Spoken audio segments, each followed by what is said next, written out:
تاجر، سیاستدان، زمیندار، بادشاہ، بیگم، ملکہ، رانی، فقیراً فقیر، امیراً امیر، سب اس چیز کے محتاج ہیں کہ زندگی کیسے گزارنی ہے، اچھی زندگی جس پر اللہ بھی راضی ہو اور ہم بھی سکون سے رہیں، وہ قرآن ہے کہ قرآن ان ھذا القرآن یہدی للتی ہی اقوم، یہ دعویٰ صرف قرآن کا ہے۔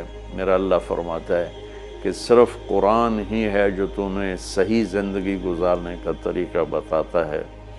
ہمارے گھروں کی زندگی انتشار کا شکار ہے، شادی ہوتے ہی طلاقیں ہو رہی ہیں، طلاقوں کی ریشو بڑھ رہی ہے کہ والدین اپنے بچے بچیوں پر صرف پڑھائی پڑھائی پڑھائی، اور ہمارے پاکستان میں پڑھائی تو ہے نہیں، صرف کاروبار ہے، تو بچے بچیوں کو پتہ ہی نہیں ہوتا جب شادی ہوتی ہے کہ زندگی کیسے گزارنی ہے۔